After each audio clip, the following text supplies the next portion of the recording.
मैं जल्दबाजी में शिमला स्टेशन पहुंचा। मुझे लगा कि शायद आज तो मेरी ट्रेन छूट ही जाएगी। लेकिन मैं जैसे ही स्टेशन पहुंचा, मुझे पता चला कि ट्रेन तो अभी 10 मिनट लेट है। फिर मैंने आराम से अपना बुक किया हुआ डिब्बा ढूंढा और जैसे ही मुझे मेरा कोच मिला, मैं तुरंत ही अपने फर्स्ट एसी कोच में जाकर आराम से बैठ गया। पहले तो मैंने चैन की सांस ली। उसके बाद मेरी नज़र जब मेरे सामान पर पड़ी तो मैंने सोचा कि पहले सामान को ठीक से जमा दिया जाए। उसके बाद कुछ देर आराम करके कुछ खाने पीने का इंतज़ाम देखा जाए। मैं अपना सामान उठाकर ऊपर की रैक्स में रखने लगा कि तभी मेरी नज़र एक चीज़ पर पड़ी जो कि ऊपर वाली बर्थ के आखिरी किनारों पर बीचों बीच में फंसी हुई सी दिख रही थी। ये कोई किताब थी या फिर कोई डायरी, मुझे कुछ समझ नहीं आ रहा था। मैंने उसे जब निकालने की कोशिश की तो वह निकल भी नहीं रही थी क्योंकि वह बुरी तरह से फंसी हुई थी। लेकिन फिर थोड़ी देर कोशिश करने के बाद आखिरकार मैं उसे वहाँ से बाहर निकालने में सफल हो गया। जब वह मेरे हाथ में आई तो मैंने देखा कि वह एक डायरी थी। मैंने एक सरसरी सी नज़र उसे खोलकर उसके पन्नों पर डाली तो उसमें कुछ कुछ लिखा हुआ था। ये देखकर तो मैं थोड़ा सा खुश हो गया क्योंकि किसी की डायरी पढ़ना, उनके रहस्यों को जानना एक बड़ी ही रोचक काम है। और आज का सफ़र, जिसे मैं पहले तो यही सोच रहा था कि बोरिंग होने वाला है, लेकिन ये तो अब काफ़ी रोमांचक बन चुका था। मैंने सोचा कि फटाफट से पेट पूजा कर लेता हूँ और उसके बाद आराम से अपने बिस्तर पर लेटकर मज़े से इस डायरी को पढ़ूंगा और देखूंगा कि आखिर इसमें क्या क्या लिखा हुआ है। मैंने फटाफट खाना खाया और फिर अपनी बर्थ पर रेलवे वालों की तरफ से दिया हुआ बिस्तर का सारा सामान अच्छे से सजा लिया और अपने कोच का दरवाज़ा बंद करके मैं सुकून से लेट गया। फिर मैंने उस डायरी को खोला। सबसे पहले मैंने उस डायरी के पहले पन्ने पर अपनी नज़र दौड़ाई ताकि मैं ये जान सकूं कि आखिर ये डायरी एक लड़की की है या फिर एक लड़के की। लेकिन उसमें ऐसा कुछ भी नहीं लिखा था जिससे मैं ये जान सकूं। उसके बाद मैंने आगे के पन्नों को पलटना शुरू किया और उन्हें पढ़ना शुरू किया तो उनमें जो भी कुछ लिखा हुआ था वह इस तरह से था। दरवाजे की बेल बजी। मैंने जाकर जैसे ही दरवाज़ा खोला तो सामने इंस्पेक्टर साहब खड़े हुए थे। मैंने उन्हें अंदर आने के लिए कहा। उन्होंने जब मेरी हालत देखी तो वह मुझ पर तरस खाने लगे और कहने लगे कि आपके पति तो बड़े ही बेरहम हैं। आप अभी तक उनकी ये सारी जातियाँ क्यों बर्दाश्त करती रहीं? आपको पहले ही उनकी शिकायत करनी चाहिए थी। मैंने उनसे कुछ भी नहीं कहा और बस अपना चेहरा दुख से लटका लिया। वह मेरे शरीर पर पड़े हुए चोटों के निशानों को गौर से देखने लगे। वह अचानक ही मेरे करीब आए और कहने लगे कि आपका पति तो बड़ा ही बेरहम है। आपके जैसी इतनी खूबसूरत पत्नी अगर किसी के पास हो तो वह तो उसे कांच की गुड़िया के जैसे संभाल के रखे, लेकिन आपका पति, वह तो आपकी बिल्कुल भी कदर ही नहीं करता। देखिए कैसे मखमली शरीर पर उसने बेइंतहा इस तरह के निशान दे दिए हैं। उसे नहीं पता कि वह कितना किस्मत वाला है, लेकिन वह खुद ही अपनी किस्मत को खराब कर रहा है। मैंने जब इंस्पेक्टर साहब की ये बातें सुनी तो मैं फूट फूट कर रोने लगी। मैंने कहा, क्या बताऊं, ये तो अब रोज़ का हो गया है। ऐसे इंसान से शादी करके मेरी तो किस्मत ही फूट गई। मेरी बातें सुनकर इंस्पेक्टर साहब थोड़ा और मुझसे खुलकर बातें करने लगे। वह कहने लगे कि आप बिल्कुल भी फिक्र मत करिए, अब मैं हूं ना। मजाल है मेरे होते हुए आपको कोई हाथ भी लगा जाए। आपको बहुत तकलीफ हो रही होगी। लाइए, अगर घर में कोई दवा या ट्यूब रखा हो तो मैं आपके इन जख्मों पर वह लगा देता हूँ। इंस्पेक्टर साहब की बात सुनकर मैंने तुरंत ही अपनी अलमारी से एक ट्यूब निकाल कर उन्हें दिया। उसके बाद वह मेरे करीब आकर बैठ गए और धीरे धीरे वह मेरी चोटों पर उस मलहम को लगाने लगे। उस मलहम को लगाते लगाते ही हम दोनों एक दूसरे में खोने लगे और फिर हमारे बीच वह सब होने लगा जो उस वक्त मैं भी चाहती थी और वह भी, क्योंकि मैं भी अपने इस दर्द से छुटकारा पाना चाहती थी। और फिर हमारे संगम से मुझे उस दर्द से धीरे धीरे मुक्ति मिलने लगी। उस दिन इंस्पेक्टर साहब के साथ मैंने परफॉर्मेंस दी थी, उससे वह बहुत ज़्यादा प्रभावित हो गए और खुश होकर और मुझे इस बात का वादा देकर गए कि अब वह मुझ पर जरा सी भी आंच नहीं आने देंगे। इसके बाद आगे कुछ भी नहीं लिखा हुआ था। मैंने पेज पलट कर देखे तो 2 पन्नों के बाद फिर से कुछ लिखा था। उसमें ऊपर हेडिंग पड़ी थी, आज का दिन। फिर मैंने उन पन्नों को पढ़ना शुरू किया। मेरी तबीयत दिन ब दिन खराब ही रह रही थी, जिसकी वजह से मैं बहुत ज़्यादा परेशान थी। मुझे कुछ भी समझ नहीं आ रहा था कि आखिर मेरे साथ ये हो क्या रहा है। इसीलिए मैंने डॉक्टर साहब को फ़ोन करके आज घर पर ही बुला लिया। अभी मैं उनका इंतज़ार ही कर रही थी कि तभी बेल बजी। दरवाज़ा खोला तो डॉक्टर साहब ही थे। मैं तुरंत ही उनको अंदर बुलाकर ले आई। उसके बाद उन्होंने सबसे पहले मेरा बीपी चेक किया। वह मुझसे कहने लगे कि आपका बीपी तो नॉर्मल लग रहा है। मैंने उनसे कहा कि आप एक बार मेरे दिल की धड़कन भी चेक कर लीजिए। ये कहते हुए मैंने अपना दामन धीरे से गिरा दिया, जिसे देख उनके कान खड़े हो गए और वह धीरे से मुस्कुराने लगे। उसके बाद उन्होंने अपना आला निकाला और मेरे दिल की धड़कनों को चेक करने लगे। मैंने उनसे कहा, क्यों डॉक्टर साहब, क्या मेरे दिल की धड़कन बढ़ी हुई नहीं लग रही है? तो वह कहने लगे कि लग तो कुछ कुछ रही है। मैंने कहा, क्या करूं? थोड़ी देर पहले तो ये धड़कन आराम से चल रही थी, लेकिन न जाने क्यों अब ये बहुत तेज तेज चलने लगी है। डॉक्टर साहब कहने लगे कि क्यों, आखिर अब ऐसा क्या हो गया है? मैंने उनसे कहा, दरअसल आजकल मुझे समझ ही नहीं आता कि कब मेरी तबीयत ठीक रहती है और कब नहीं। आखिर आप अपनी इस मरीज का इलाज क्यों नहीं करते? आपकी ये मरीज कब से आपसे इलाज करवाने के लिए बेताब है, लेकिन आप हैं कि बस बेरुखी ही दिखाए जा रहे हैं। आखिर कब तक मुझे यूं ही बीमार रहने देंगे? डॉक्टर साहब कहने लगे, आप बिल्कुल भी परेशान मत होइए। मैं आपको बहुत अच्छी दवा लिख कर दूंगा, जिससे आप 1 हफ्ते में ही ठीक हो जाएंगी। मैंने कहा, 1 हफ्ते का समय तो बहुत लंबा होता है। मैं तो सोच रही थी कि आप आएंगे और 1-2 घंटे में ही। मेरा इशारा डॉक्टर साहब समझ चुके थे। वह कहने लगे कि तो फिर तो मुझे आपको वो वाला इंजेक्शन लगाना ही पड़ेगा, जिससे आप जल्द से जल्द ठीक हो जाएं। इतना कहते ही मैं उन्हें कमरे में ले गई और फिर हमारे बीच वह सब हुआ जिससे मैं खुशी से भर गई थी। आज मैं आनंद के समंदर में गोते खा रही थी और उनकी लहरों में बहते हुए मैं न जाने कितनी गहराइयों को नापती चली जा रही थी।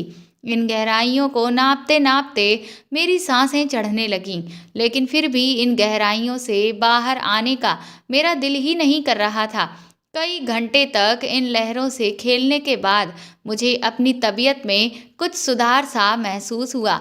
उसके बाद डॉक्टर साहब जब जाने लगे तो मुझसे बोले कि आज तो आपने मेरी तबीयत भी भली चंगी कर दी। मैंने कहा कि आप मुझे अपनी सेवा का मौका दें, मैं हर रोज़ आपकी तबीयत यूं ही भली चंगी कर सकती हूँ। यही सारी बातें भी यहीं पर ख़त्म हो गईं और इसके बाद फिर से अगले 2 पन्नों में कुछ भी नहीं लिखा हुआ था।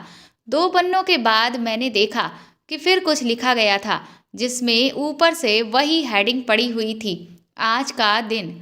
आज सुबह ही बाथरूम का नल अचानक से खराब हो गया, जिसकी वजह से मैं नहा भी नहीं पाई। मैंने तुरंत ही प्लम्बर को फ़ोन करके ठीक करने के लिए बुलाया। आधे घंटे के अंदर ही प्लम्बर घर में आ चुका था। जब मैंने प्लम्बर को देखा तो उसे देखकर मेरे मन में उथल पुथल सी होने लगी। मैं उसे लेकर सीधा बाथरूम में चली गई। वह कहने लगा, भाभी जी आप बिल्कुल भी चिंता मत करिए, इसे तो मैं अभी 15 मिनट में ही ठीक करके दे दूंगा। मैंने कहा, जितना जल्दी हो सके इसे ठीक कर दो, क्योंकि मैंने अभी तक नहाया भी नहीं है और बिना नहाए हुए मुझे कुछ भी अच्छा नहीं लगता है। देखो, मेरा चेहरा भी कितना मुरझाया हुआ है। मैंने उसकी तरफ मुस्कुराते हुए कहा। वह मेरी इस बात से थोड़ा सा सकपकाया और उसके बाद वापस अपना काम करने लगा। मैं उसके करीब जाकर खड़ी हो गई। तभी जब वो नल को ठीक कर रहा था और उसने पाइपलाइन को जोड़ना शुरू किया कि उसमें से पानी की ढेर सारी बौछारें निकलने लगीं। वह बौछारें मेरे और उसके दोनों के ऊपर गिर रही थीं। पानी से मेरा पूरा शरीर भीग गया था। मेरे कपड़े भी भीग गए थे, जिसकी वजह से मेरे कपड़े मेरे शरीर से बुरी तरह से चिपक गए थे और जिससे सब कुछ दिख रहा था। ये देखकर प्लम्बर अचानक से घबराया और उस पानी को रोकने की कोशिश करने लगा। वह कहने लगा, भाभी जी माफ़ कर दीजिए, मुझसे ये गलती से हो गया। मैंने उससे कहा, तुमने तो मुझे पूरा ही नहला दिया। इसके बाद उसने पाइपलाइन को अच्छे से जोड़कर फिट कर दिया। उसके बाद वो मुझसे बोला, देखिए मैंने नल ठीक कर दिया है, अब पानी सही से आ रहा है। अब आप जाकर कपड़े बदल लीजिए, कहीं आपको सर्दी ना हो जाए। मैंने कहा, क्यों, मेरे यहाँ खड़े रहने पर क्या तुम्हें कोई दिक्कत हो रही है? तो वह कहने लगा, अरे नहीं भाभी जी, आप गलत समझ रही हैं। मैंने कहा, तो तुम मुझे सही समझा दो। एक तो तुमने मुझे पूरा भिगो दिया, मेरे कपड़े खराब कर दिए, ऊपर से मुझ पर हुक्म चला रहे हो। वह कहने लगा, भाभी जी मेरे कहने का वो मतलब नहीं था। मैंने कहा, तुम्हारे कहने का तो फिर क्या मतलब था? तुमने गलती की है और इसीलिए अब तुम्हें इसकी सजा भी मिलेगी। वह मेरी तरफ हैरानी भरी नज़रों से देखने लगा। मैंने कहा, तो सजा भुगतने के लिए तैयार हो? उसके बाद मैंने उसे एक लंबी सी मुस्कान दी, जिससे उसकी आंखें बड़ी बड़ी हो गईं। मैं उसे अपने कमरे की तरफ लेकर गई। मैंने उससे कहा कि चिंता मत करो, तुम्हें तुम्हारे काम का पूरा पैसा मिलेगा। मैंने अलमारी से उसे पैसे निकाल कर दिए। मैंने कहा, क्या तुम्हें और पैसों की ज़रूरत है? इस बात पर वह कहने लगा, पैसों की ज़रूरत किसे नहीं है भाभी जी, लेकिन मेरे काम के जितने पैसे बनते हैं उतने पैसे आपने मुझे दे दिए हैं। तो मैंने उससे कहा, तो क्या तुम और काम करोगे? अगर तुम और काम करोगे तो तुम्हें इससे भी ज़्यादा अच्छा पैसा मिलेगा। मेरी बात वह समझ गया कि मैं उससे क्या चाहती हूँ और उसके बाद मुझे जो चाहिए था उसने मुझे वही दिया। उसके बाद अपने काम की कीमत लेकर वह वहाँ से चलता बना। इसके बाद आगे के फिर से 2 पन्ने खाली थे और उन 2 पन्नों के बाद इसी तरह से मैंने देखा कि अलग अलग लोगों के साथ, जैसे कि कभी सिलेंडर वाला तो कभी पोस्टमैन, किसी न किसी के साथ इस औरत ने अपनी वही राम कहानी दोहरा रखी थी। मुझे तो समझ में नहीं आ रहा था कि ये औरत न जाने किस बेचारे की पत्नी थी। शुरू में तो जब मैंने इस डायरी को पढ़ना शुरू किया तो मुझे इस औरत पर तरस आ रहा था कि बेचारी, इस पर इसका पति कितना जुल्म कर रहा है। लेकिन जैसे जैसे मैंने पूरी डायरी पढ़कर ख़त्म की, मुझे लगने लगा कि असल में जुल्म तो इसके पति पर हो रहा है, इस पर नहीं। न जाने कौन बदनसीब होगा जिसकी ये पत्नी है और जिसने इस तरह की हरकतें कर रखी हैं। ऊपर से ये सब करने के बाद इसको अच्छे से डायरी में भी लिख रखा है। ऐसी बेशर्म औरत तो मैंने आज तक अपने जीवन में कभी नहीं देखी थी। कहाँ मैंने सोचा था कि डायरी पढ़कर मुझे मज़ा आ जाएगा और कहाँ इस तरह की बातें पढ़कर मेरा दिमाग बुरी तरह से खराब हो चुका था। मैंने उस डायरी को गुस्से में अपने पास रखे हुए बैग में रखा और सो गया। अगली सुबह मैं अपने क्लिनिक में पहुंच चुका था और एक एक करके अपने मरीज की थेरेपी करना शुरू कर दिया था। मेरा नाम आर्यन है और मैं एक मनोचिकित्सक हूँ। एक मनोचिकित्सक के तौर पर काम करते हुए अभी मुझे 2 साल ही हुए हैं और इन 2 सालों में मुझे अपने मरीज के द्वारा ऐसे ऐसे अनुभव हुए हैं जिनके बारे में मैंने कभी नहीं सोचा था। हम लोग ज़िंदगी को जितना आसान समझते हैं, असल में ज़िंदगी उतनी आसान हर किसी के लिए नहीं होती है। पहले तो मैं इस प्रोफेशन को सिर्फ और सिर्फ पैसा कमाने का ज़रिया ही समझता था, लेकिन जैसे जैसे मेरा काम आगे बढ़ रहा था, मेरे लिए ये काम पैसे से ज़्यादा सुकून पहुंचाने वाला होने लगा। अब मेरा मकसद सिर्फ यही रहता है कि मैं अपने मरीज को पूरी तरह से ठीक कर सकूं और किसी भी तरह से उसे उसके दर्द और तकलीफ़ों से छुटकारा दिला सकूं। धीरे धीरे दिन यूं ही बीतने लगे और शिमला से लौटने के करीब 2 महीने के बाद मेरे पास एक बुजुर्ग अंकल आए। वह बेचारे बड़े ही परेशान लग रहे थे और अपनी बात भी ठीक से कह नहीं पा रहे थे। मैंने उन्हें आराम से बिठाया और उनसे कहा कि अंकल, आप बिल्कुल भी परेशान मत होइए। आपकी जो भी प्रॉब्लम है आप मुझे साफ साफ बताइए। तो वह मुझसे कहने लगे कि बेटा, दरअसल प्रॉब्लम मेरी बेटी को है। मेरी एक ही बेटी है। आज से 5 साल पहले मैंने उसकी धूमधाम से शादी की थी और वह शादी के बाद बहुत खुश थी। मेरा दामाद उसका बहुत ख्याल भी रखता था। लेकिन धीरे धीरे न जाने ऐसा क्या हुआ कि मेरी बेटी की दिमागी हालत कुछ कुछ खराब रहने लगी। मेरे दामाद ने उसका बहुत जगह पर इलाज भी कराया, लेकिन उस पर कुछ भी असर ही नहीं हुआ। पहले तो वह उसके साथ किसी भी तरह से अपने दिन बिता रहा था, लेकिन जब हालात ऐसे हो गए कि मेरी बेटी ने बिल्कुल बात करना ही बंद कर दिया, तो उसके बाद मेरे दामाद ने हमसे अपनी मजबूरी जताते हुए मेरी बेटी को तलाक दे दिया कि मैं एक ऐसी लड़की के साथ नहीं रह सकता जिसे मुझसे बिल्कुल भी कोई मतलब ही ना हो और ना ही वह किसी से कोई बात करती हो, क्योंकि ये अब दिमागी मरीज बन चुकी है और एक ऐसी लड़की मुझे कभी भी कोई भी नुकसान पहुंचा सकती है। न जाने कब ये मेरी जान भी ले ले। मैंने पहले तो अपने दामाद को समझाने की बहुत कोशिश की, लेकिन जब मैंने खुद भी अपनी आंखों से अपनी बेटी की ऐसी हालत देखी तो मुझे भी लगा कि शायद मेरा दामाद अपनी जगह पर ठीक है, क्योंकि जो हालत मेरी बेटी की थी उसमें वह अपनी शादीशुदा जिंदगी को किसी भी तरह से नहीं चला सकती थी। इसीलिए मजबूरन मैं और मेरी पत्नी अपनी इकलौती बेटी को लेकर चले आए। लेकिन अब हम दोनों उसकी हालत देखकर बहुत परेशान हैं। हमने उसका बहुत जगह पर इलाज कराया, लेकिन उसे कोई भी फायदा नहीं मिल रहा है। मेरे एक दोस्त ने तुम्हारे बारे में मुझे बताया। मैं बहुत उम्मीदें लेकर तुम्हारे पास आज आया हूँ, क्योंकि अब और जगहों पर जाने की ना तो मुझ में हिम्मत बची है और ना ही मेरे शरीर में ताकत बची है। अब इस बुढ़ापे में मेरी बस एक ही ख्वाहिश है कि मैं अपनी बेटी को हंसते खेलते और पहले की तरह खूब बातें करते हुए देखना चाहता हूँ। न जाने मेरी बच्ची को ऐसा क्या हो गया है कि अब वह एक जिंदा लाश बनकर रह गई है। मैंने उन अंकल से पूछा कि लेकिन अचानक से आपकी बेटी के साथ ऐसा क्या हो गया?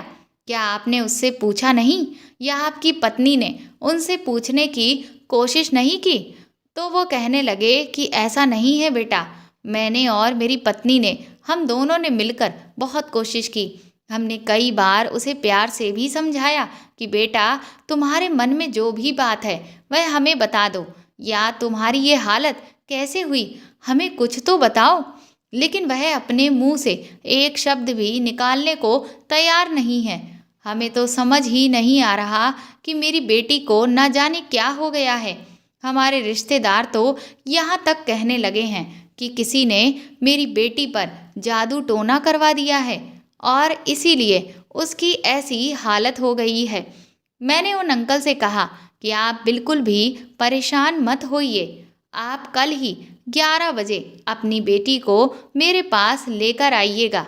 इसके बाद अगले दिन ठीक 11 बजते ही वह अंकल अपनी बेटी को लेकर मेरे क्लिनिक में आ गए। जब मेरी नज़र उनकी बेटी पर पड़ी तो मैं उस पर से अपनी नज़र हटा ही नहीं सका। वह दिखने में बहुत ही प्यारी और खूबसूरत सी थी, लेकिन उसे देखकर ही पता चल रहा था कि जैसे वह बुरी तरह से डरी सहमी सी है। वह अजीब तरीके से कांप रही थी। उन अंकल ने अपनी बेटी को अपने पास ही बिठा लिया। कुर्सी पर बैठते ही उनकी बेटी ने अपने पापा का हाथ पकड़ लिया। मैं उसकी हर एक एक्टिविटी को नोटिस कर रहा था। अंकल ने अपनी बेटी से कहा, बेटा, ये डॉक्टर साहब हैं और ये तुम्हारा बहुत अच्छा इलाज करेंगे। मैंने तुरंत ही उनकी बेटी से पूछा, हेलो, आपका नाम क्या है? लेकिन उनकी बेटी ने ना तो मेरी बात का कोई जवाब दिया और ना ही मेरी तरफ देखा। वह लगातार अपनी नज़रें नीचे झुकाए देखती रही। मैं काफ़ी देर तक कोशिश करता रहा, लेकिन उसने ना तो मेरी किसी बात का जवाब दिया और ना ही अंकल की। मैंने फिर अंकल से कहा कि आप ऐसा करिए कि थोड़ी देर के लिए आप बाहर जाकर बैठिए। लेकिन जैसे ही मैंने ये शब्द कहे, तभी उनकी बेटी बुरी तरह से रोने लगी और उसने अपने पिता का हाथ कसकर पकड़ लिया। वह इस तरह से रो रही थी जैसे उसके साथ बहुत कुछ बुरा होने वाला हो। मैंने उसे प्यार से समझाने की कोशिश की कि आप बिल्कुल भी परेशान मत होइए, लेकिन उसे पैनिक होते हुए देखकर मैं भी कुछ देर के लिए घबरा गया। फिर मैंने अंकल से कहा कि ठीक है, आप यहीं बैठे रहिए। लेकिन काफ़ी देर तक कोशिश करने के बावजूद भी उनकी बेटी ने अपने मुंह से एक भी शब्द नहीं निकाला। 2 घंटे की कोशिश के बाद अंकल को मैंने उनके घर वापस भेज दिया। वह बेचारे बहुत ही निराश होकर मेरे क्लिनिक से अपने घर गए। पर मैंने बाद में उनको फ़ोन करके बोला कि आप बिल्कुल भी परेशान मत हो। शुरुआत में मरीज़ इस तरह का व्यवहार करता है, लेकिन जब आप उसे हर रोज़ मेरे क्लिनिक लेकर आएंगे तो उसे धीरे धीरे इन सब चीज़ों की आदत हो जाएगी।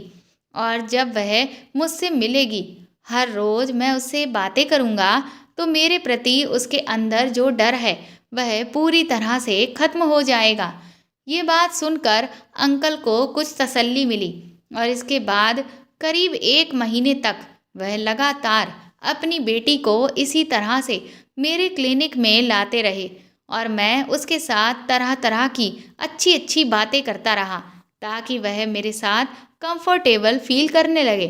इस 1 महीने में इतना फ़र्क तो आने लगा था कि अब उसे मुझसे बहुत ज़्यादा डर नहीं लगता था, क्योंकि फिर मैंने धीरे धीरे अंकल को क्लिनिक के बाहर भी बिठाना शुरू कर दिया था, जिससे उसे अब कोई भी दिक्कत नहीं हो रही थी। जबकि पहले दिन तो वह बुरी तरह से रो रही थी, लेकिन अभी तक मैं उसके मुंह से एक भी शब्द निकलवा पाने में कामयाब नहीं हो पाया था। फिर तकरीबन 1.5 महीने के बाद एक दिन एक चमत्कार हुआ। मैंने उस दिन भी रोज़ की तरह उससे पूछा कि तुम्हारा नाम क्या है, और इस 1.5 महीने में पहली बार उसने मुझे जवाब दिया कि उसका नाम रूही है। मैं बता नहीं सकता कि जब पहली बार मैंने उसकी आवाज़ सुनी और उसके मुंह से उसका नाम सुना तो मुझे कितनी खुशी हुई। मुझे तो ऐसा लग रहा था कि जैसे मुझे अपने जीवन की सबसे बड़ी उपलब्धि अब जाकर मिली है। इतनी खुशी तो मुझे तब भी नहीं हुई थी जब मैंने अपनी डिग्री को फर्स्ट डिवीज़न में पास किया था। लेकिन मेरी ये खुशी बहुत जल्द ही काफूर हो गई जब उसके बाद मैंने उससे जो भी कुछ पूछा उसका उसने मुझे कुछ भी जवाब नहीं दिया। वह फिर से अपनी नज़रें झुकाए चुपचाप बैठ गई। मैं लगातार उससे पूछता जा रहा था, पर वह अपना नाम बताने के बाद ऐसे खामोश हो गई थी जैसे कभी बोली ही ना हो। मुझे समझ नहीं आ रहा था कि ये लड़की अपने अंदर न जाने कौन सा राज छुपा कर बैठी है, न जाने कौन सा ऐसा दर्द है जो इसे अंदर ही अंदर खोखला कर रहा है, और ये इतनी भी हिम्मत नहीं जुटा पा रही है कि अपनी ऐसी हालत को बयान कर सके। मैंने रूही से धीरे धीरे दोस्ती करना शुरू की, क्योंकि इन दिनों मैंने ये महसूस किया कि मुझे रूही के साथ वक्त बिताना अच्छा लगने लगा था। मैंने उससे कहा कि रूही, अब तो हम दोस्त हैं, तो क्या तुम अपने इस दोस्त को भी अपने मन की बात नहीं बताओगी? मैंने उसे समझाया कि अगर तुम अपने दिल का दर्द किसी को नहीं बताओगी तो ऐसे तो धीरे धीरे तुम खुद को ख़त्म कर लोगी। अगर तुम खुद के बारे में नहीं सोच रही तो कम से कम अपने बूढ़े माँ बाप पर तो तरस खाओ। एक बार अपने माता पिता के बारे में सोचो कि वह तुम्हें लेकर कितना ज़्यादा परेशान है। इस उम्र में अपने माता पिता को परेशान करना क्या कोई अच्छी बात है? आखिर ऐसी कौन सी बात है जिसे तुम सबसे छुपाना चाहती हो, जिसे तुम किसी को भी नहीं बताना चाहती? मेरे इतना कहते ही रूही की आंखों से आंसुओं की बूंदें टपक कर उसके हाथों पर गिरने लगी। वह अभी भी सर झुकाए लगातार रो रही थी। मुझे खुद पर गुस्सा आया कि मैंने ना जाने उसे इस तरह की बात क्यों कह दी। पता नहीं वह खुद में कौन सा दर्द समेटे बैठी है जिसकी वजह से अभी तक वह अपनी जुबान को बंद किए हुए है। उस दिन घर लौटकर भी मैं बहुत ज़्यादा बेचैन था। मैं लगातार टहला जा रहा था। मेरी नज़रों के सामने बार बार वह नज़ारा आ रहा था जब रूही मेरे सामने बैठकर रो रही थी और मुझे अभी भी खुद पर गुस्सा आ रहा था कि मैंने उसे क्यों रुला दिया। तभी माँ मेरे पास आई और कहने लगी, आर्यन बेटा, क्या बात है? आज तुम बहुत ज़्यादा परेशान लग रहे हो। क्या कुछ हुआ है? मैंने मुस्कुराकर उनसे कहा, नहीं माँ, ऐसा तो कुछ भी नहीं है, बस ऐसे ही थोड़ा सा थका हुआ हूँ। वह मुझसे कहने लगी कि अगर थकान लग रही है तो लेटकर सो जाओ, टहल क्यों रहे हो? मैंने कहा, बस मुझे थोड़ी सी बेचैनी हो रही है, इसीलिए आप आराम से जाकर सो जाइए, मैं भी थोड़ी देर में लेट जाऊंगा। वह मुझसे कहने लगी कि दरअसल मैं तुम्हें तुम्हारी शादी के लिए कुछ लड़कियों की तस्वीरें दिखाने लाई थी। उसके बाद वह मुझे कई सारी लड़कियों की तस्वीरें दिखाने लगी। मैंने भी बेमन से उन तस्वीरों को देखना शुरू किया, लेकिन ना जाने क्यों मैं जब भी किसी लड़की की तस्वीर देखता तो उसमें मुझे रूही का चेहरा ही नज़र आता। मैंने माँ से कहा कि अभी आप ये सब छोड़ दीजिए, मुझे अभी शादी नहीं करनी है।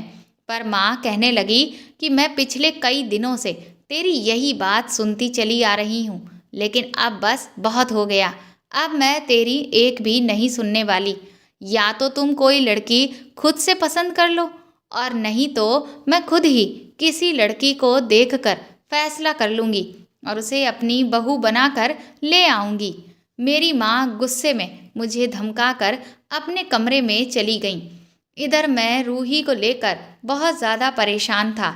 अब मुझे धीरे धीरे ये तो समझ आने लगा था कि मैं रूही को पसंद करने लगा हूँ, लेकिन जब तक वह ठीक नहीं हो जाती तब तक मैं उसे अपने दिल की बात भी नहीं बता सकता और उसे अपना जीवन साथी भी नहीं बना सकता था।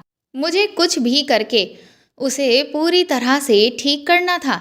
बहुत देर सोचने के बाद मेरे दिमाग में एक अच्छा विचार आया। अब मुझे कल सुबह का इंतज़ार था। अगली सुबह मैं एक नए जोश और उत्साह के साथ अपने क्लिनिक में पहुंचा। 11 बजते ही रूही अपने पिता के साथ मेरे क्लिनिक में आ पहुंची थी। उसके पिता उसे छोड़कर वापस चले गए। उसके बाद मैंने रूही से पहले कुछ फॉर्मल बातें की।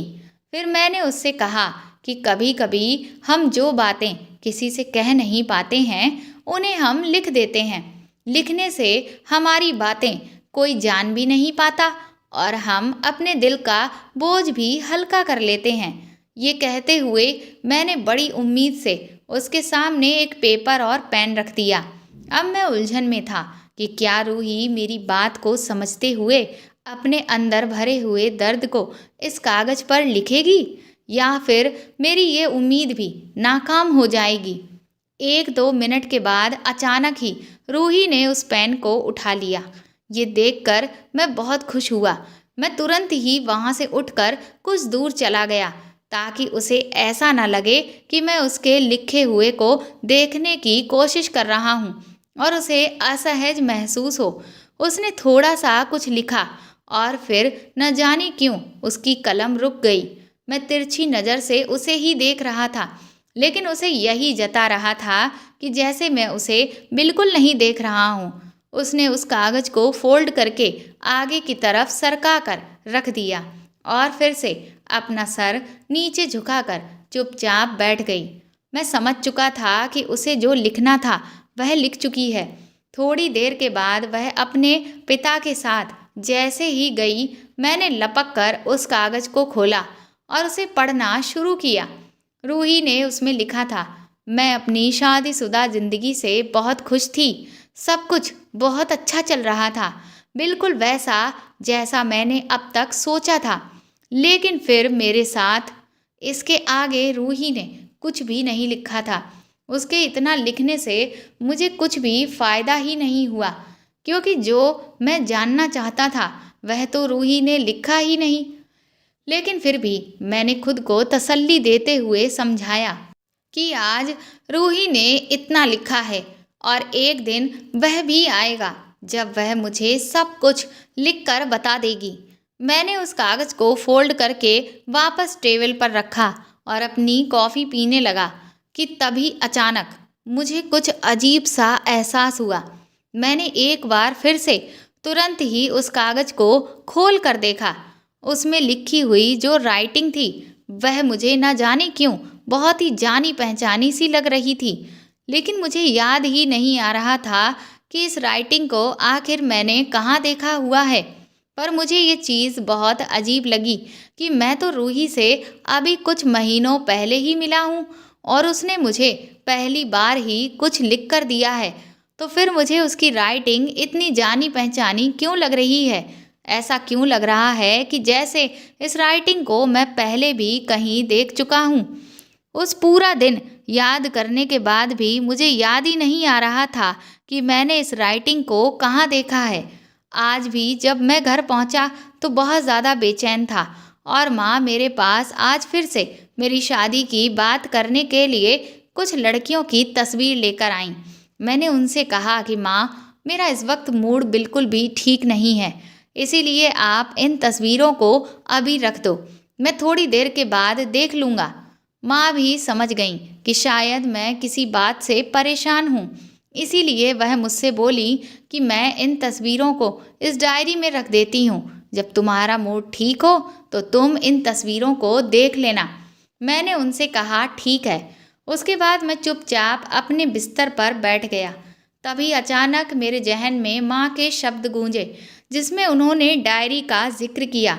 तब जाकर मुझे कहीं याद आया कि रूही की राइटिंग तो वह डायरी जो मुझे शिमला से आते वक्त ट्रेन में मिली थी उससे मैच कर रही है।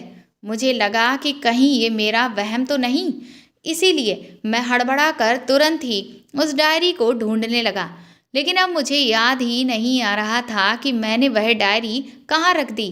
फिर मैं सोचने लगा कि उस डायरी को पढ़कर तो मेरा दिमाग खराब हो गया था, तो कहीं मैंने गुस्से में आकर उस डायरी को फेंक तो नहीं दिया। अब तो मुझे समझ ही नहीं आ रहा था कि मैं क्या करूं, क्योंकि मैं पक्के तौर पर भी नहीं कह सकता था कि उस डायरी में जो लिखावट थी वह रूही की ही थी। काफ़ी देर ढूंढने के बाद आखिरकार मुझे वह डायरी मेरे एक बैग में पड़ी हुई मिल गई। मैंने तुरंत ही उस डायरी में लिखी हुई राइटिंग और रूही के लिखे हुए कागज़ की राइटिंग को जब मैच किया तो सच में वह दोनों राइटिंग आपस में पूरी तरह से मेल खा रही थीं। इसका मतलब ये साफ था कि वह डायरी रूही ने ही लिखी थी और इसका मतलब उस डायरी में जो कुछ भी लिखा हुआ था वह सब रूही के बारे में ही लिखा था। मुझे तो यकीन ही नहीं आ रहा था कि उसमें जो भी बातें थीं वह सब रूही से जुड़ी हुई थीं। क्या रूही इस तरह की हरकतें कर सकती है? मेरे दिल और दिमाग में एक तरह की जंग छिड़ गई।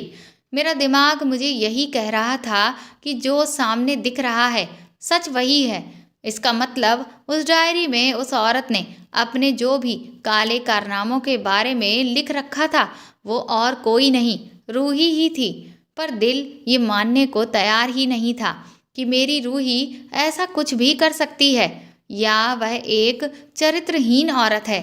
लेकिन सच को झुठलाया नहीं जा सकता और जो मुझे सामने दिख रहा था उससे साफ साफ यही साबित होता था कि रूही ने ही उस तरह की सारी चीज़ें की हैं और शायद ऐसा हुआ है कि उसकी इन सारी हरकतों के बारे में उसके पति को पता चल गया होगा और फिर जब उसने उसको उसकी गलतियों का एहसास दिलाया होगा उस गिल्ट से वह बुरी तरह से भर गई होगी और शायद इसीलिए उस गिल्ट की वजह से ही आज उसकी ये हालत हो गई है। ये सोच सोच कर मेरा सर दर्द से फटने लगा था। मैंने रूही को लेकर बहुत सपने सजा लिए थे। मैं उसे अपना जीवन साथी मान चुका था, लेकिन रूही ऐसी होगी ये मैं कभी सपने में भी नहीं सोच सकता था। अगले दिन गुस्से में मैं क्लिनिक पहुंचा और अपने साथ उस डायरी को लेकर भी गया। लेकिन जब रूही क्लिनिक में आई तो मैंने खुद को थोड़ा सा काबू में किया, क्योंकि मैं उस वक्त एक डॉक्टर था। मैंने रूही से कहा कि मुझे अच्छे से पता है कि तुम अब तक किसी से कुछ भी क्यों नहीं बोल पा रही हो। मेरी ये बात सुनते ही पहली बार रूही ने मेरी तरफ नज़र उठाकर देखा था। उसका चेहरा उदासी से भरा हुआ था। उसे ये सब बोलते हुए मेरी खुद की आंखों में भी आंसू आ गए थे। उसके बाद मैंने धीरे से अपने बैग से उसकी वो डायरी निकालकर उसके हाथों में रख दी, जिसे देखकर उसके हाथ बुरी तरह से कांपने लगे। उसने एक झटके से उस डायरी को उठाकर खुद से ऐसे दूर फेंक दिया जैसे कि मैंने उसके ऊपर बम फेंक दिया हो। मैंने उससे कहा कि आज तुम्हें इस डायरी से डर लग रहा है, लेकिन उस वक्त तो तुम्हें इस डायरी को लिखते हुए बहुत खुशी महसूस हो रही होगी, और उसमें जो कुछ भी लिखा है वह सब करते हुए भी बहुत मज़ा आ रहा होगा, है ना? इतना कहते ही मेरी खुद की आंखों से आंसू गिरने लगे और मैं जज्बातों में बह गया। मैंने उससे कहा, रूही, मैं तुमसे प्यार करने लगा था, तुम्हें अपना जीवन साथी बनाना चाहता था, लेकिन मैं कभी सपने में भी नहीं सोच सकता था कि तुम ऐसी निकलोगी। क्या तुम्हें सच में अपनी गलतियों का एहसास है? क्या तुम पश्चाताप की आग में जल रही हो? मेरे इतना कहते ही रूही पहली बार गुस्से से फट पड़ी और मुझसे चिल्लाकर बोली कि मैं कभी गलत नहीं थी, मैंने कुछ भी गलत नहीं किया है। उसकी ये बात सुनकर मैं चौंक गया। मैंने कहा, और उस डायरी में जो लिखा है वो? तो वह कहने लगी कि तुमने वह डायरी पढ़ ली और ये डिसाइड कर लिया कि उसमें जो कुछ लिखा है वही सच है। पर तुमने क्या ये जाना कि मैंने वह सब क्यों लिखा, किस लिए लिखा? मैंने रूही से कहा, तो ये तो मैं तुमसे कब से जानने की कोशिश कर रहा हूँ, लेकिन तुम तो किसी को कुछ बताने को तैयार ही नहीं हो। अगर तुम कुछ बताओगी ही नहीं तो फिर हर कोई तुम्हें गलत ही समझेगा। कम से कम आज तो तुम मुझे सब कुछ बताओ, क्योंकि मैं इस वक्त खुद भी अंदर ही अंदर से मर रहा हूँ। मैं तुम्हारे बारे में ऐसा सब सोचना भी नहीं चाहता, लेकिन जो कुछ भी मेरे सामने आया है उसे मैं झुठला भी नहीं पा रहा हूँ। उसके बाद रूही ने मुझे जो कुछ भी बताना शुरू किया, उसे सुनकर तो मैं दंग रह गया था। मैं सोच भी नहीं सकता था कि इस दुनिया में ऐसे भी इंसान हैं। रूही ने कहा कि उसकी शादी उसके मम्मी पापा ने बहुत ही धूमधाम से की थी। उसका पति शिमला में नौकरी करता था, इसीलिए वह भी अपने पति के साथ शिमला में ही अकेले रहती थी।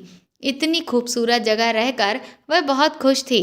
उसका पति भी उसका बहुत ध्यान रखता था और उसे बहुत प्यार करता था, लेकिन उसके पति की कुछ फरमाइशें बहुत ही अजीब तरीके की थीं। उसे शादीशुदा जीवन में हर रोज़ एक नयापन चाहिए होता था। वह पति पत्नी के रिश्ते को एक नए एंगल से दिखाने की कोशिश करता रहता था, और यही सब वह मुझसे चाहता था।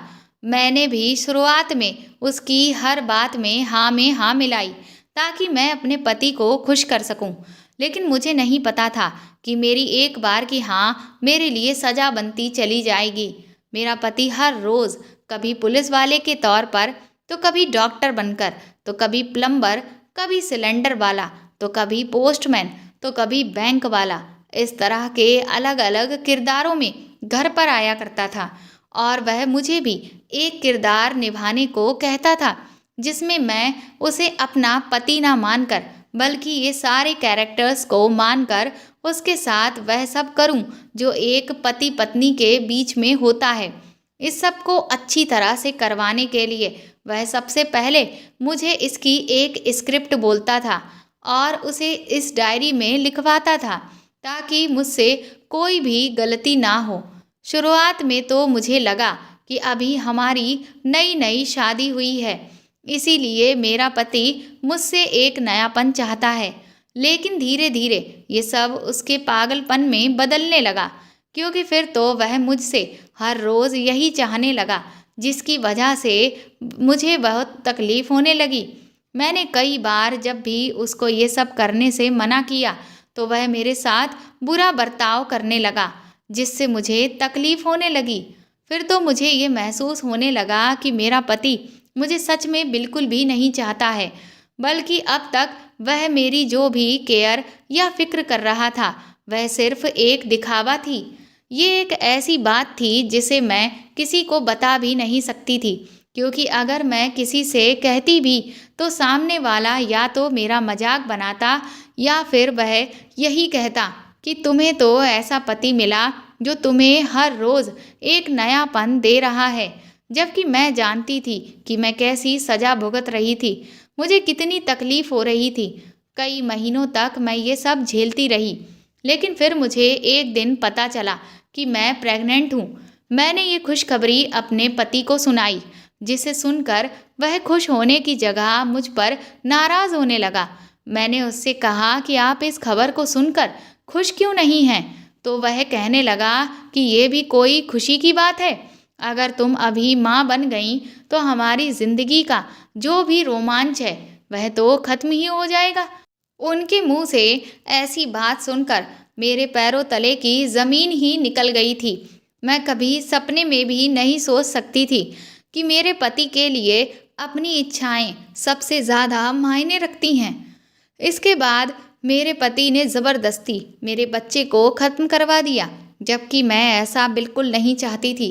मैंने उसके सामने बहुत हाथ पैर जोड़े, बहुत रोई गिड़गिड़ाई, लेकिन उसने मेरी एक भी नहीं चलने दी और उसने मुझसे मेरा बच्चा छीन लिया, जिसकी वजह से मुझे धीरे धीरे उससे नफ़रत सी होने लगी। इधर दिन महीने बीतते चले जा रहे थे, पर मेरे पति के व्यवहार में कोई भी बदलाव नहीं आ रहा था, बल्कि उसकी वह हरकतें दिन पर दिन बढ़ती ही चली जा रही थीं, जिससे न सिर्फ मेरी शारीरिक बल्कि मानसिक हालत भी खराब होती जा रही थी, क्योंकि मैं हर रोज़ वह सब कर कर के तंग आ चुकी थी। मैंने उसे कई बार समझाने की कोशिश की कि इससे मुझे बहुत ज़्यादा तकलीफ़ हो रही है, लेकिन उन्हें तो अपनी इच्छा को पूरी करने के अलावा और कुछ भी नहीं सूझता था। मेरा पति इस चीज़ को लेकर पूरी तरह से पागल था, इसीलिए वह हर रोज़ वह सब मेरे साथ करना चाहता था। कुछ महीनों के बाद मैं एक बार फिर से पेट से हो गई। मैंने उन्हें समझाने की कोशिश की कि अब तो वह सही वक्त आ चुका है जब हमें 2 से 3 हो जाना चाहिए, लेकिन मेरे पति को इस बार भी उसके पागलपन ने नहीं छोड़ा और उसने एक बार फिर से मुझसे मेरा बच्चा छीन लिया। इसके बाद मुझे ऐसा लगा कि जैसे मेरी आत्मा ही मेरे शरीर से निकल गई हो और धीरे धीरे मैं डिप्रेशन का शिकार होती चली गई। मुझे खामोशी ने घेर लिया। मेरा पति तो चाहता था कि मैं उसके साथ बिल्कुल उसी की तरह का व्यवहार करूं, जैसा वह मेरे साथ कर रहा है। जितना वह जोश से भरकर मेरे साथ वह सब करता, उतना ही जोश मैं भी दिखाऊं, लेकिन अब मुझसे वह सब नहीं हो रहा था। मैं धीरे धीरे एक जिंदा लाश बनती चली जा रही थी और इसीलिए फिर वह मुझसे छुटकारा पाने के रास्ते अपनाने लगा। और फिर एक दिन उसने मुझे तलाक दे दिया और मेरे मम्मी पापा को ये कह दिया कि मैं मानसिक मरीज बन चुकी हूँ और उसे कभी भी नुकसान पहुँचा सकती हूँ। इसीलिए अब वह मेरे साथ नहीं रहना चाहता। इसके बाद मैं अपने माँ बाप के साथ उनके घर लौट आई। उन्होंने मुझे बहुत बार पूछने की कोशिश की कि आखिर मेरी ऐसी हालत होने के पीछे वजह क्या है, लेकिन मैंने अपने अतीत में जो कुछ भी झेला था उसकी वजह से मैं इतना ज़्यादा शर्मिंदा थी कि मैं इस बारे में किसी को कुछ भी नहीं बता सकती थी कि मेरे साथ मेरी शादी के दरमियान क्या क्या हुआ है। मैं तो वह बदनसीब औरत हूँ जो अपने बच्चों को नहीं बचा पाई। ये कहकर रूही फूट फूट कर रोने लगी। मैंने तुरंत ही आगे बढ़कर रूही को गले से लगा लिया। फिर मैंने उसे शांत कराकर पानी पिलाया। मैंने कहा, तुमने बहुत कुछ झेला है, लेकिन अब वक्त आ गया है कि जिसने तुम्हारे साथ ये सब किया और तुम्हें आज इस हालात में पहुंचाया है, उसे उसके किए की सजा मिले। ये सुनकर रूही बुरी तरह से घबरा गई। वह मेरा हाथ पकड़कर कहने लगी कि नहीं आर्यन, तुम ये बात किसी को भी नहीं बताओगे, नहीं तो मैं कहीं की भी नहीं रहूंगी। हर कोई मुझे ही दोष देगा, मुझे ही गलत नज़रों से देखेगा। अगर सबको पता चल गया कि मेरे साथ ऐसा हुआ था, तो ना जाने लोग मेरे साथ कैसा बर्ताव करेंगे। मैंने रूही से कहा कि तुम लोगों की चिंता बिल्कुल भी मत करो, तुम्हारे साथ मैं हूं ना। जब मैंने उसके हाथ को अपने हाथों में लेकर थामा, तो उसकी आंखों में मुझे एक विश्वास की उम्मीद नजर आई। उसके बाद उसने अपने आंसुओं को पोंछ लिया। मैंने 2 दिन के अंदर अंदर ही पुलिस में जाकर रूही के पति के खिलाफ शिकायत दर्ज कराई। उसके बाद रूही के मेडिकल टेस्ट हुए, जिसके आधार पर उसकी जो भी मेडिकल कंडीशंस थीं, वह सारी सामने आ गईं। शिमला के जिस अस्पताल में उसके पति ने उसके बच्चों के साथ वह सब करवाया था, वहाँ की भी सारी रिपोर्ट्स को पुलिस ने जाकर निकलवा लिया, जिसके आधार पर रूही के पति को गिरफ्तार कर लिया गया और उस डॉक्टर को भी, जिसने रूही के पति के कहने पर ये सब किया। जब रूही के पति से पुलिस ने बहुत ही सख्ती से पूछताछ की, तो उसने सारा सच उसके सामने उगल कर रख दिया, जिसके आधार पर उसे कड़ी से कड़ी सजा सुनाई गई और आज वह सलाखों के पीछे अपने किए की सजा भुगत रहा है। इस सब के बाद मुझे बहुत ज़्यादा सुकून मिला और फिर मैंने घर लौटकर माँ से कहा कि माँ, आपने कहा था ना कि या तो मैं खुद ही आपकी बहू पसंद कर लूँ, नहीं तो आप ही खुद की पसंद की बहू ले आएंगी। तो फिर अब वक्त आ गया है जब आप अपने बेटे की पसंद की बहू को घर लेकर आएं। मेरी ये बात सुनकर माँ बहुत खुश हो गई। उसके बाद मैंने उन्हें रूही के बारे में सब कुछ बता दिया, जिसे सुनकर मेरी माँ भी बहुत रोई। लेकिन फिर वह मुझसे कहने लगी कि बेटा, क्या ये शादी सही रहेगी? मैंने माँ को समझाया कि आप किसी भी चीज़ की फिक्र मत करिए। मेरी माँ ऊंचे विचारों की इंसान थी। वह मेरी भावनाओं को समझ चुकी थी कि मेरी खुशी सिर्फ और सिर्फ रूही के साथ ही है। इसीलिए थोड़ी सी उलझन के बाद वह इस शादी के लिए तैयार हो गईं और बस कुछ ही दिनों के बाद मैं रूही को अपने घर अपनी अर्धांगिनी बनाकर ले आया। आज मैं और रूही अपने शादीशुदा जीवन में बहुत खुश हैं।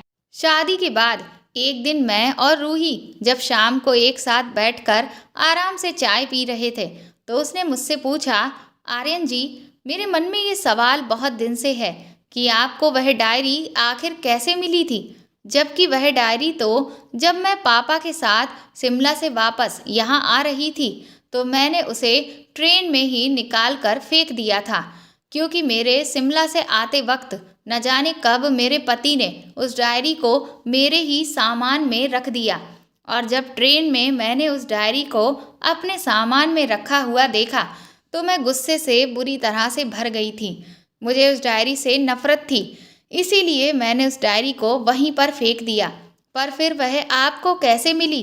तब मैंने रूही को बताया कि दरअसल मैं शिमला में एक सेमिनार में शामिल होने के लिए गया था और फिर जब मैं वहाँ से ट्रेन से वापस आ रहा था, तो जो ट्रेन का कोच मैंने बुक किया था, मुझे ये वहीं पर मिली थी।